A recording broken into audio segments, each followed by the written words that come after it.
So here we are right outside of Sapporo Station. This is a pretty iconic area in Sapporo.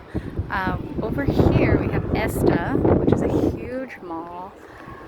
We have JR Tower, that's the very tall building there. The famous clock symbol, you'll see it on many things throughout Hokkaido, but especially Sapporo, which is the city we're in. We have Stellar Place, that is yet another mall. And we have Daimaru. Daimaru is another huge department store. So this is one of the most famous squares in Sapporo, simply because it has all of these huge shopping centers in one district. It's a beautiful day today, a little bit windy. But anyone, absolutely anybody who visits Sapporo will come here. The train station is here, the bus station is here, the subway station comes here, and they all connect one station over, so it's really a hub here. So we're going to be taking the subway home, so let me show you how we do that. We have to go underground.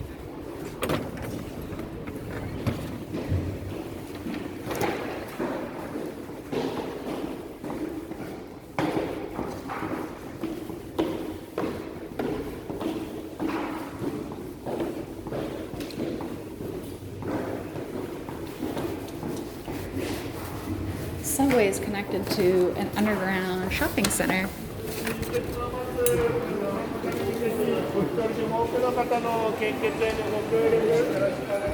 So an extremely busy hub. Let's stop here a moment and just take a look around. So shops everywhere. But this is one of the busiest areas in Sapporo, is this underground mall. This is a blood donation drive over there.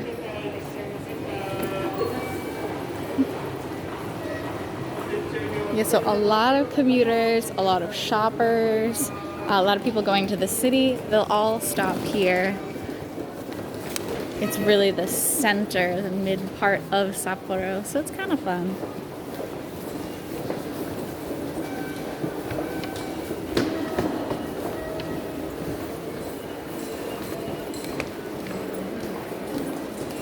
So in order to take the subway, you have to pre-buy a ticket.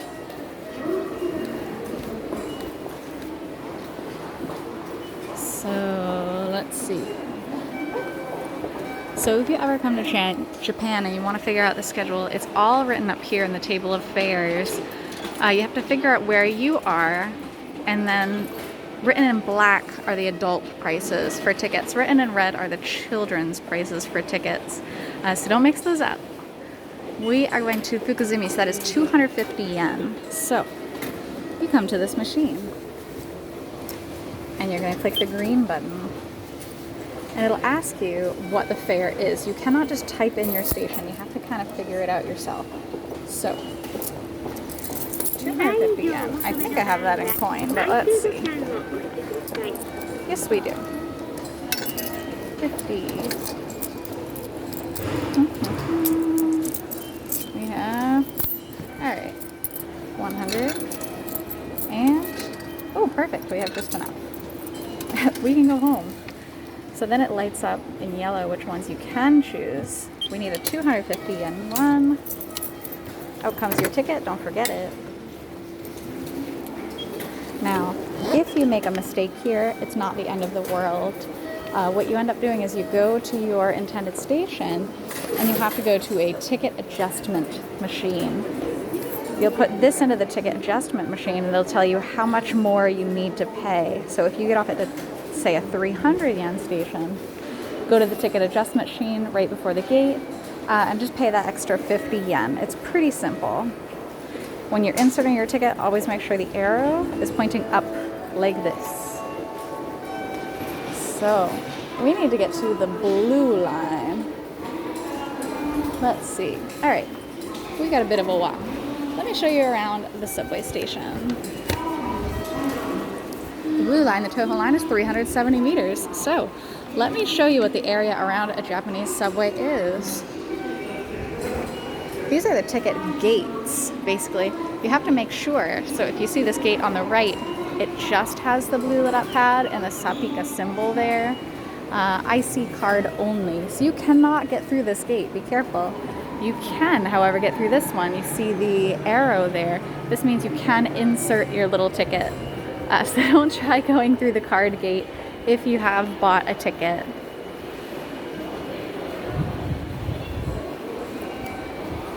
If you're only here short term, say a week or two, I wouldn't recommend getting the card. I would recommend just buying tickets individually because the card, the IC card, usually costs about 500 yen. So about $5. It's just not necessary to buy it and then continue loading it if you're going to do it like that. If you are going to come live here long term, absolutely get a card. You can load it up like once a month with $100 or so, and then just beep. You beep it. You don't have to worry about clicking the correct fare. It registers where you came from and where you're going automatically, so it's super convenient.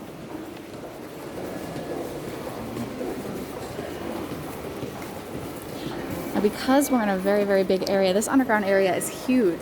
So you can see here it has exits all the way up to 24 on the side, and there are many more behind me. I think it might go up into the 30s. So if someone tells you get off at Sapporo Station, you have to figure out which exit you're going to. It's very important.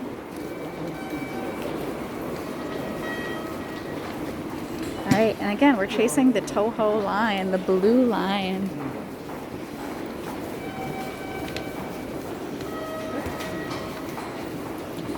Those beeps that you hear in the background are for the visually impaired, so they can figure out where the entrances and exits are of the subway. So I think that's pretty interesting. Also, if you look down at the ground, these yellow strips, they're a little bit bumped, the texture, and that is also for the visually impaired. It lets them walk along and be able to kind of figure out where they're going. So you'll see these yellow strips all over Japan.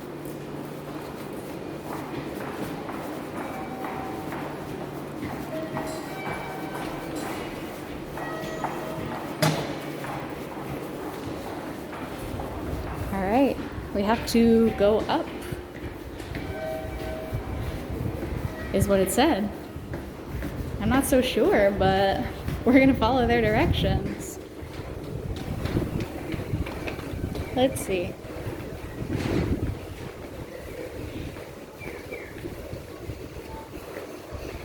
I don't recall ever having to leave the station to get to the blue line, but maybe they're right.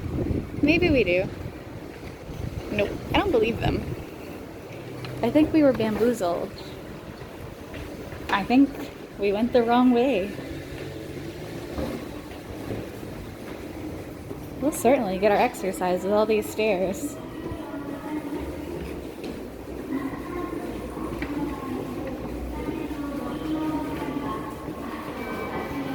Alright. So, we turned just a bit too late. So Toho line is this way.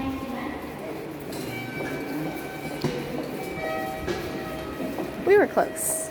We went a little too far. We got a little overexcited.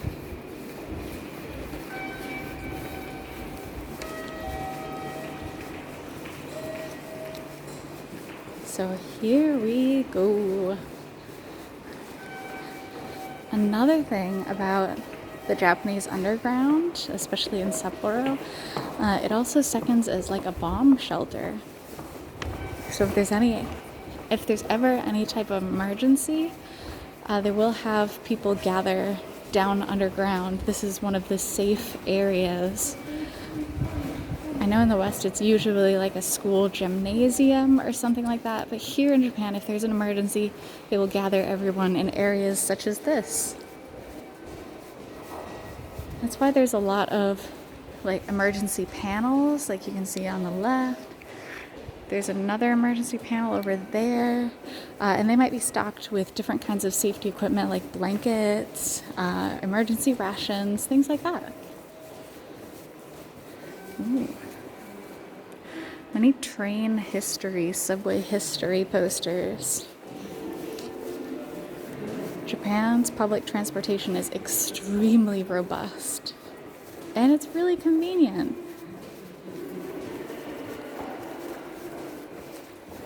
Of course, I just so happened to choose the one subway line that's super duper far away.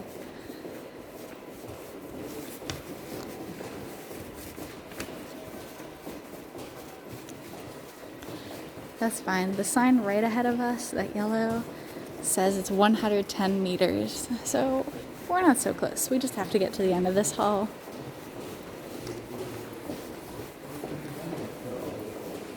And for people who get tired, there are benches everywhere. So we could always stop and take a break.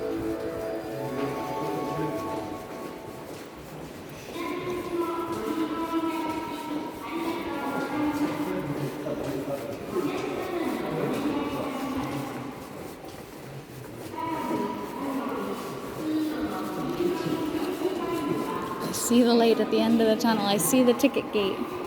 We're gonna make it. So this blue line, this Toho line, what it's most known for is the Japanese baseball. It's called Sapporo Dome. It's a giant baseball stadium. It's completely covered. I don't know how many people exactly, but I know it fits a few thousand at least. It's really, really big. It has a bunch of little food places in it, like Subway, McDonald's, KFC, that kind of stuff. So you can buy it and enjoy it at the baseball game. It's so fun. I really want to go to another baseball game. I can't wait till they open up again. So oftentimes if you do ride the blue line and there's a game that day, you'll see people super decked out in Nippon Ham Fighters baseball gear. Like t-shirts, hats, backpacks, keychains. It's super popular.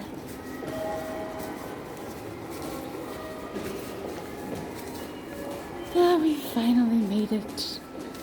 Up ahead is the ticket gate.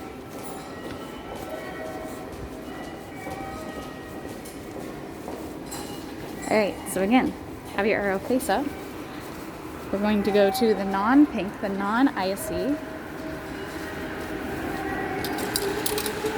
Make sure you take your ticket again. Do not leave it behind. Our train just left, but that's fine.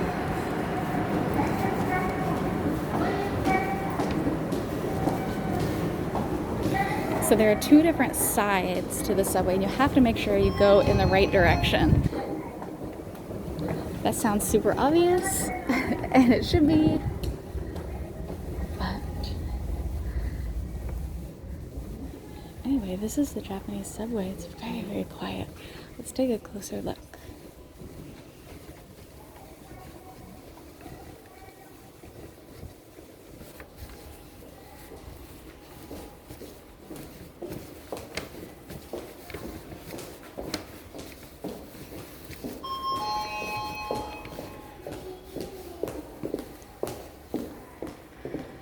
So when you get to the subway, you'll see areas such as this. Oftentimes they do have English listed on public transportation, just to help foreigners be able to get around, at least in the bigger cities like Tokyo, Sapporo, Osaka. So you have to line up in these lines as such. And when the train comes, everyone has to stand to the side so that people can safely get off of the subway car and nobody bumps into each other.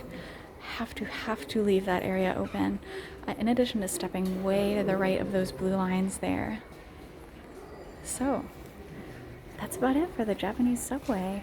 Thank you so much. I hope if you ever get confused, ask a staff attendant. The subway attendants are super, super nice and accommodating, and even if they can't speak English, they'll definitely help you get where you need to go. So I wish you luck in your subway adventures. See you next time.